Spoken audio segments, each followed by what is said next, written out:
Nike just released a brand new commercial featuring Caitlin Clark and her new Kobe shoe that she released today. And I saw this commercial yesterday on social media. I thought it was so cool. There's a shot when she's in the locker room and she opens her eye and it like turns into what looks like a snake eye, but when you zoom in, it's actually the Kobe logo. Remember when Nike's app crashed right at 10 a.m.? Phones froze, people panicked, and it wasn't some random tech glitch.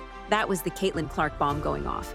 In just 60 seconds, 13,000 pairs of her Kobe-inspired Player Edition vanished. Not sold, snatched. Checkouts died mid-click. It felt less like shopping, more like a digital stampede.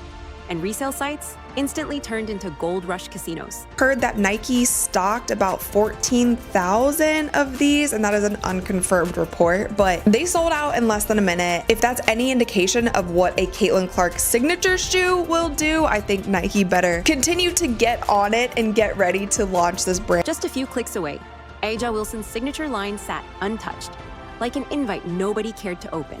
While Caitlin's shoes exploded, Wilson's were collecting dust. This wasn't just a sales flop.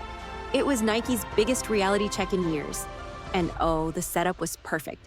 For 2 full years, Nike threw everything at A'ja's brand. Custom logos, deep storytelling colorways, even a commercial directed by Malia Obama. It was royal treatment built to crown her as the face of women's basketball. On paper, she was it. 2 MVPs, Olympic gold, star power. But one thing ruined the plan. Caitlin Clark wasn't in the script. While Nike polished A'ja's image, Caitlin was rewriting history, breaking records like glass, draining logo threes that hijacked SportsCenter, and dropping quotes that set Twitter on fire. She didn't need a campaign. She was the campaign. Viewers showed up, ratings spiked, fans flooded arenas. Everyone saw it, except Nike. Nike finally delivers Caitlin Clark PE. Is this the first Caitlin Clark exclusive Nike commercial since she's entered the WNBA? I know she's made a cameo here, she's made a cameo there, she was featured as part of this rollout here, featured as part of this rollout there, but is this our first official Caitlin Clark solo commercial since she has joined the WNBA? Fast forward to draft night.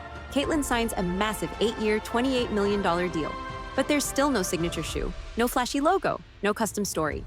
Just a pair of recycled Kobe 5s, hand-me-downs. But here's the twist. Even those were outselling A'ja's carefully crafted sneakers before they ever hit shelves. It was like watching a garage band outsell a Grammy winner. The difference? This band had an entire state singing backup. Iowa alone brought in $82 million during Caitlin's senior season. One player, 1 year, one unstoppable force. I just felt like across the board, this commercial was a 10 for 10. And a lot of people have been getting on Nike because they don't feel like they have been promoting Caitlin as much as they should. But I will say we have to give credit where credit is due. I feel like in the past month or so, they have been tweeting about Caitlin more. And then obviously with this shoe release, they made this super sick commercial to promote it. So Nike finally blinked. They greenlit a limited run, Caitlin Clark x Kobe PE, and teased it for about 5 minutes before the internet lost its mind. At launch, the sneakers app waved the white flag faster than you can say got them. Shoppers blasted screenshots of error messages, while bots cheered and resale price tags leapt from $190 retail to $600, faster than you can refresh DocX. Nike released the shoe this morning for $190. That was the going rate for the signature sneaker. Now, I'm here to tell you, as you guys can see right here on Google, just type in Caitlin Clark Kobe 5. StockX, currently right now, they're going for $345. On GOAT, they're going for $386. And Flight Club, you're looking at $375. Must mind you, these sneakers was just released a few hours ago. These sneakers were retail for $190.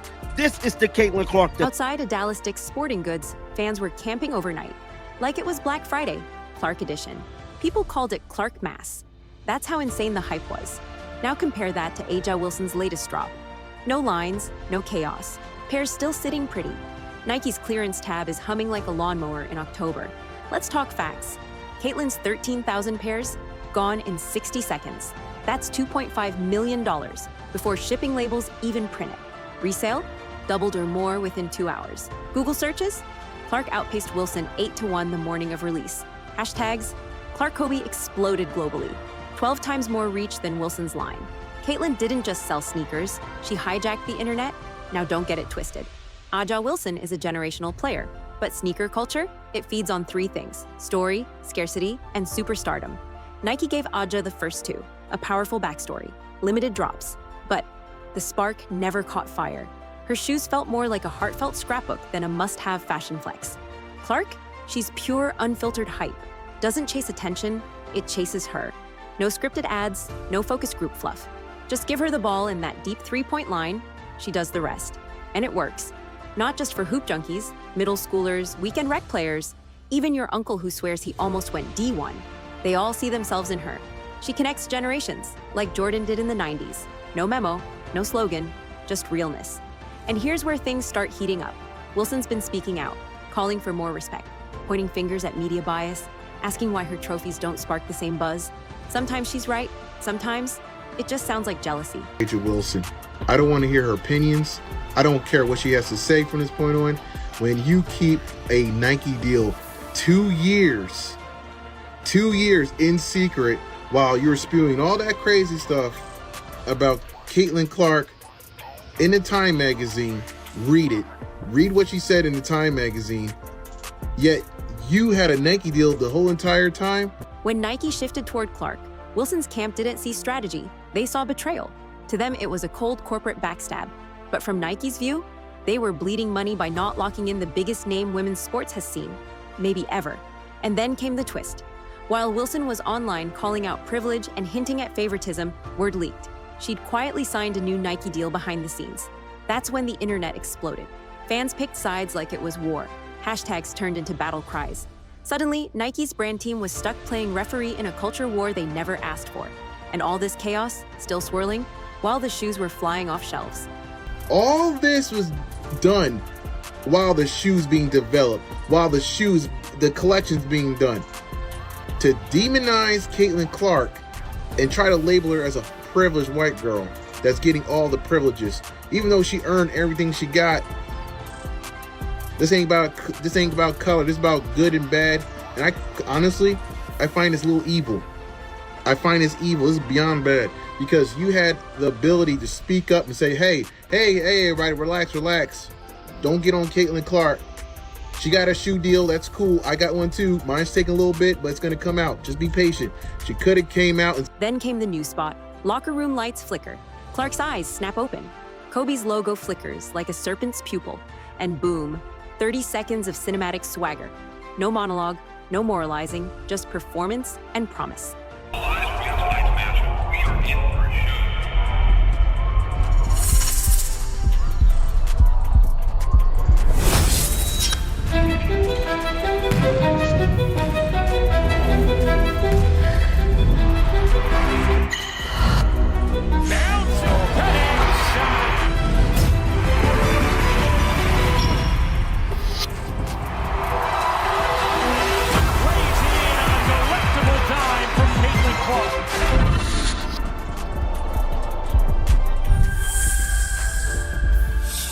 It blew up overnight.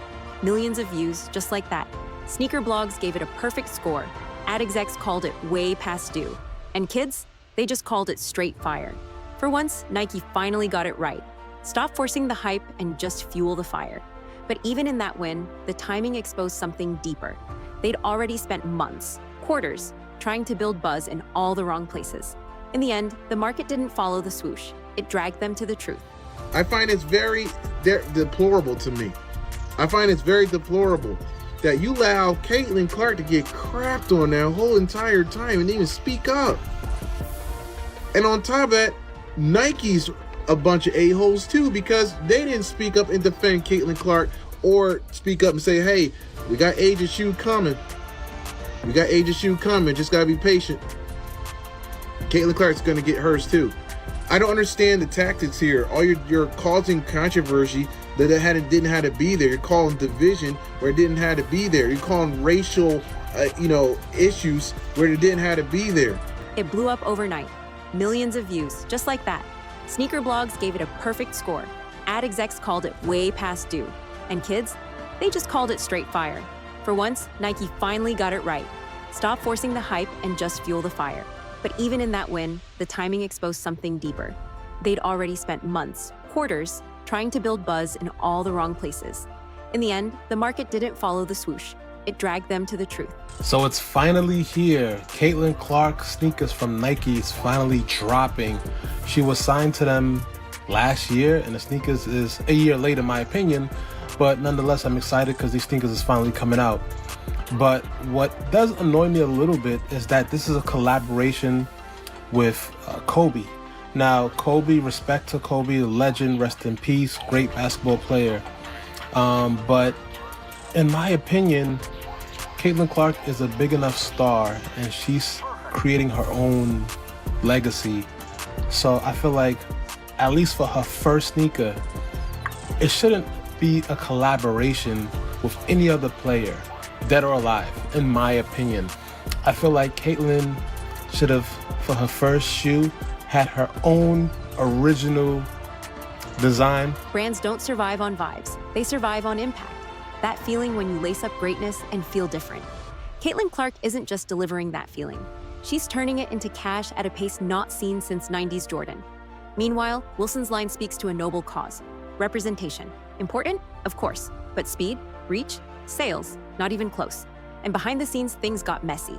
Nike's former basketball marketing lead, Jordan Rodgers, reportedly went off, blaming the brand for sleeping on Clark while share prices tanked to a 5-year low. Imagine watching your stock crumble while the biggest moneymaker in sports sits in your own locker room, underused. It's like striking oil, then watering your grass instead. Now, Clark's impact is so massive that her server crashes are being used as actual performance metrics. Translation: Nike is in full panic mode, prepping for the storm when her signature sneaker finally drops. And that shift, it says everything. It's a silent admission that they blew it. That while they were busy polishing Wilson's rollout, Clark was already rewriting the playbook. Wilson? She's not taking it lightly. She's tweeted cryptic stuff about respect. She's amplified shots about privilege. But all that did was shift the spotlight, not toward her, but away. And suddenly, Nike looked like the quiet villain, accused of stoking division by saying nothing. One simple press release, both stars getting signature shoes soon, could have calmed the storm. Instead, silence let it burn. Now Wilson's line? It'll sell. To diehards, Aces fans, collectors. But the mainstream tide? It's already moved, and Clark is the current. Wilson's only shot now is to stop chasing Clark's shadow and own her own lane. Defense, grit, leadership, legacy. Because here's the truth. Authenticity wins. You can test 1,000 taglines, but if the aura feels forced, the crowd bounces. Scarcity beats strategy. One sold-out drop outshines 6 forgotten ones. Clark's brand doesn't need billboards. It grows every time a 12-year-old nails a logo 3 in their driveway. That can't be scripted, can't be staged, can't be copied. Nike waited for the perfect moment. They almost missed a wildfire. Now they're scrambling, fast-tracking the Clark one with a whole new silhouette, her own logo, a women's specific fit. And this time, expect chaos. Not 13,000 pairs. Try 150,000 plus. Still scarce enough to send eBay into a frenzy. Global launches will follow, especially in Asia and Europe where Kobe retros already dominate. Clark's name just made them relevant again. Wilson's team will try to reboot the buzz, fresh colorways, WNBA-themed pop-ups, maybe a tie-in with social justice orgs. Smart moves, but let's be honest, it's an uphill sprint against a full-speed freight train. Because Caitlin Clark didn't just sell a shoe. She flipped the industry upside down. She showed that no marketing plan can outshine raw magnetism. She reminded Nike, and every brand, that consumers, not committees, pick the stars. By the time Nike got it, the fans were already singing. Now the question is, can they keep up with the anthem they almost ignored? Because one thing's for sure. Next time Clark laces up, the world's going to be refreshing their browsers in sync. And if you're on Wilson's side, it's time to stop tweeting and start dominating. Because shoes don't care about hashtags, they care about heat. Right now, Caitlin Clark is airborne. Everyone else is chasing the jet stream.